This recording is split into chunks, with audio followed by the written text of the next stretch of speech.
would hit him up, and that joint was cold. Plus, Puffy trying to see me weak, hearts I rip, Biggie Smalls and Junior Mafia some more. We would take your turntables you played hit 'em up. That thing hurt to this day. So do you think Puffy was involved in the shooting?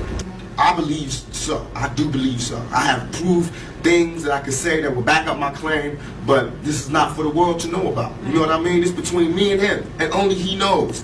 So every time he say it didn't happen or that's the only thing that makes this become an issue to everybody. If you're gonna act like you a gangster or a G or the king of New York, I'm gonna expect that. And when you don't come through, then I'm gonna want to crush your empire. And that's what it's time for. I look at Pac, and Pac got a whole different face. His face looked like that picture before he died. That face he had. Oh, this one. That look. He had that look on his face. You know what I mean? Was on the same page, and I did an interview with Angie Martinez, and she asked me how did I feel about Puffy and Biggie, and I told her that I like their music and I want to do music with them. Bro didn't like that. Tupac didn't like that, so we had a misunderstanding. So on the flight back to LA, I didn't feel comfortable around them for what they had did, as far as I didn't let my security ride with me. So to protect myself and to, prevent from happening, I slept under a blanket with the knife and the fork just in case something was to go wrong, but it didn't. What if I told you that Method Man narrowly escaped a dangerous trap? One that Tupac Shakur himself tried to warn him about before his tragic death. But Puffy, P. Diddy, and you around a bunch of other motherfuckers. Showtime, baby. And I don't. A secret conversation, a strange offer from Diddy, and a gut feeling that might have saved Method Man's life forever changed the story behind the East Coast-West Coast drama. It's like, Meth, come on, get in the car. I'm like, what the f***? I'm not making a connection here. And I'm like, oh, that's Puff car. There ain't no way I'm getting in that fucking car. Today, we uncover the dark side of the music industry and expose the warning Tupac gave before it was too late. Lights come on at the end of the party over, lights come on, I'm blowed now. I'm like, shh, feel a tap on my shoulder, turn around, it's Pac. Last I ain't seen all night. I ain't know he was even in there. I turn around, Pac there, he's like, yo, wanna holler at anybody? Next thing I know, cameras everywhere. So while he's saying this, I remember an altercation happened with RZA in Vegas. Something happened with the chain, and Pac was trying to tell me, if I was there, that would never happen. Blah, blah, blah, blah. And I remember looking up, and Suge was like this with the cigar in his mouth, looking down at me like this. So I'm like, damn, I'm just on a plane with this. He looking at me crazy right now, So then I look at Pac, and Pac got a whole different face. His face looked like that picture before he died. That face he had. Oh, this one. That look. He had that look on his face. You know what I mean? And I remember looking back down, and I couldn't understand anything he was saying after that because mad was going through my head, and I'm looking at the death row piece on his chain. Then he was like, "Yeah, we gonna all meet up," and I was like, "Yeah, you know how men do it. We handle our business." Walked out. Soon as I walked out the club, Tracy Waples. Love Trey Wap. Executive label executive. Yeah. Worked behind the scenes for a long time. She outside in a Benz like, man. This isn't some wild conspiracy theory. Tupac and Method Man had a real connection. In 1996, they worked together on the song Got My Mind Made Up, released just months before Tupac's murder.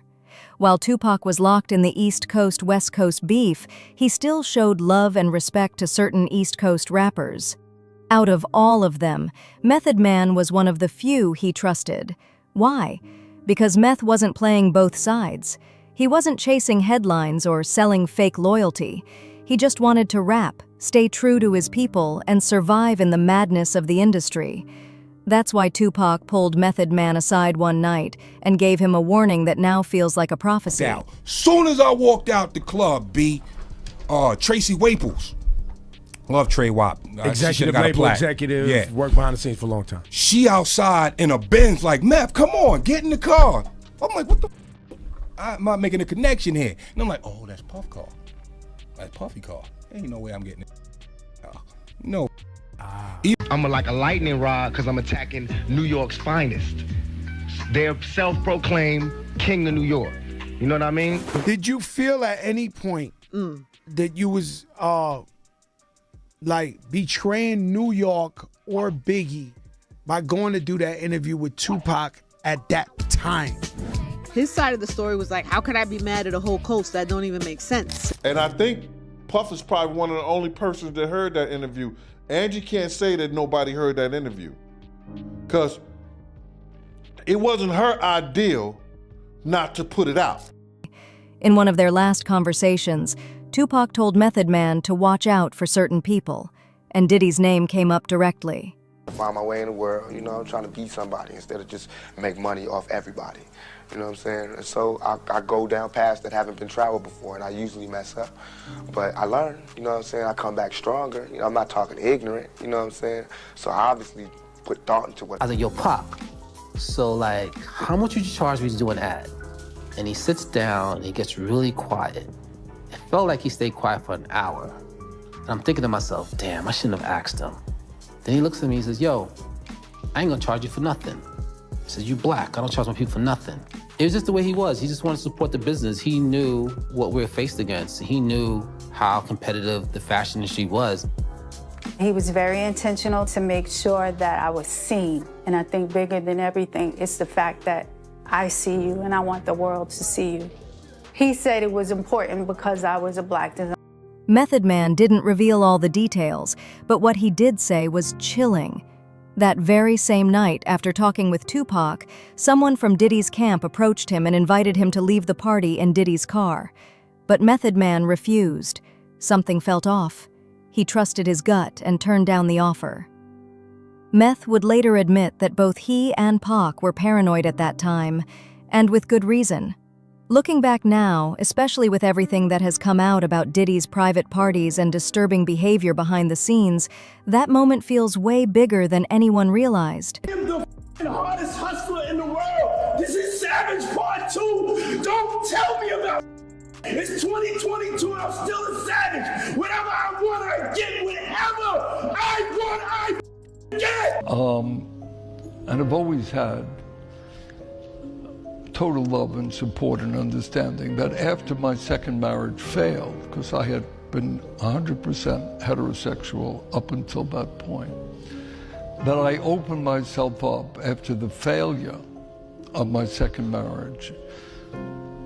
Having read something about bisexuality, my story was different. I just found that I would open myself up to the possibility of a relationship based on the person and not on gender. And I did after seeing a man or a woman for about a 4 or 5 year period of time, interregnum, entered into a relationship with a man. Literally the same people? Literally the same people who own the labels, own private prisons. The records that come out are really geared to push people towards that prison industry. But they didn't make you write those lyrics. It's not about making somebody write the lyrics. It's about being there as guardrails to make sure certain songs make it through and certain songs don't. Some records are made by committee, meaning record company guys sit around and tell the artists, this is hot, say that, do this. We're gonna have this guy write the lyrics. We're gonna have that. You have, you know, the record company pushing the narrative. You know, some social engineering going on here to make sure those prisons stay full. I interviewed him. That's where it happened. It was in the middle of like all that. It was smack in the middle of like what was going on, crazy. And I was 22 and maybe, if that. It was like my first big interview and I flew to the West Coast by myself. Wow. Didn't know him from nowhere. And I really just went there and interviewed him. And what I got was so crazy that at the time, I couldn't air it on the radio because I was literally afraid that somebody would die. I literally thought I would make a bad situation worse. When my intent was to try to smooth it out and make it better, but he was so angry and passionate at the time that I really felt like if I would have came, put it on the radio, it would have got worse. So what I did is I have this 2-hour interview, right? Yeah. What I did was I aired 5 or 10 minutes of it, the best pieces that I felt like wouldn't cause more problems, and that's all I ever aired. So technically, I have this 2-hour Tupac interview that's never been ever heard, and that's going to be offered on your site, Throwback Thursdays. You got to put the whole interview. Yeah, no, I'm at the place. Everybody's like pressuring me to do it. You have to put the entire interview. I feel like now I do feel like now it might be a better time because I feel like everything's settled. It's part of history. I feel like almost selfish because it's so amazing. I feel selfish that I have kept it. And what's going down with that? So I wanted to get his view, and here goes a little something. The East Coast, West Coast thing is a musical thing. That's separate. That's a whole thing separate to itself. That's a musical thing. Where we have been beefing about whose music is better or which is this or which is that like it's gotten from real the beginning. bad It has right now. because I'm like a lightning rod because I'm attacking New York's finest. They're self-proclaimed king of New York. You know what I mean? I'm attacking them so because nobody is separating themselves from him. They still talking about how Biggie? raw. Yes, they still talking about how raw he is and woo woo woo. He's a representative. He represents New York. There are a lot. Every time it benefits New York, he represents New York. When it don't benefit New York, now he's just another rapper. I'm not But y'all saying let him that. wear y'all colors. You let him shout y'all shit out. When Biggie came out here, he screamed out, "Brooklyn's in the house." We don't beef and say, "Why you starting a war?" Why is everybody when I say West Side, it hurt people's feelings? I don't think it's because you're saying West Side. I think because They think they own me. Nah, not at all. I think it's because, Dog Pound video came out, New York, and I'm not saying you was in the video. I know you wasn't in the video. I wasn't but in it. I didn't write it. I didn't produce the beat. All right, so let's I take was in that. jail. The album was done while I was in jail. That's separate. It just, you know what it is? It's New York's visualizing your camp, which to them is Death Row, which is Dog Pound, which is Snoop, and which is that whole thing. And it was all one time. The New York video came out.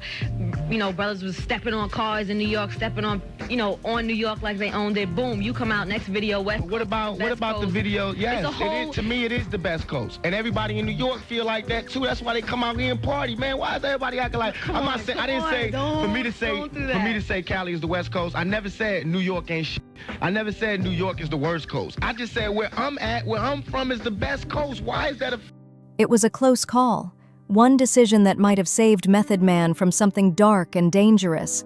But what exactly was Tupac warning him about? Tupac wasn't just upset about rap beef or a music rivalry. In his last interviews, Pac made it clear. He believed that the industry was controlled by powerful people pulling strings behind the scenes. In his famous Vibe magazine interview, Tupac exposed that some of the biggest names in the business were guilty of the worst crimes, things way worse than shady contracts or stolen royalties. He warned that the system protected certain stars while destroying others. Pac didn't name Diddy directly, but every fan reading between the lines knew who he was talking about. Suge Knight hinted at the same thing. He said Pac was concerned about men in the industry hiding dangerous secrets, and that some of these secrets could harm innocent people, including children. Pac was doing his research, connecting the dots, and getting ready to expose the truth. Tupac also believed that Diddy was not just playing the game, he was helping rig it through strange contracts, weird private parties, and backdoor deals. Diddy represented something much bigger and more dangerous than simple rivalry. Tupac saw it coming and tried to warn the few people he trusted, like Method Man. But that wasn't all. Even Method Man himself may have been dropping clues over the years. On his track, Suspect Chin Music, Meth rapped lines that many fans now believe were aimed at fake, flashy rappers, the kind that Bad Boy Records was pushing at the time. He called out performers in shiny suits who hustled backwards and acted like clowns on stage. At the time, people thought Meth was just dissing industry phonies. But now, after all the dark truths coming out about Diddy, those lines hit differently. Maybe Meth knew more than he let on. Maybe he was speaking in code to protect himself. And then, there's the chilling moment itself. Right after Tupac gave his warning, someone from Diddy's camp told Meth to come with them. Get in the car, leave with Diddy. But Method Man refused. And with everything we now know, that small decision feels huge. What would have happened if Meth had gotten in that car? Where would that ride have ended? No one knows for sure, but fans believe that one moment changed everything. Tupac saw the system. He tried to fight it. He warned Meth to stay away. And now, decades later, we're finally seeing why. But here's the bigger question. Was Tupac only warning Method Man, or was he warning the whole music industry? Was Diddy really part of something bigger, something darker that kept him protected while Pac got targeted, jailed, and eventually killed? Why did law enforcement spy on Tupac's every move, while Diddy was left alone to rise higher and higher? And why did the system work so hard to silence Tupac while protecting the very people he feared? These are the questions fans are asking now, because everything Pac said is starting to make sense. He saw the trap. He gave the warning. And Method Man made the right choice to listen. So what do you think? Was Tupac trying to warn the entire industry about what was coming?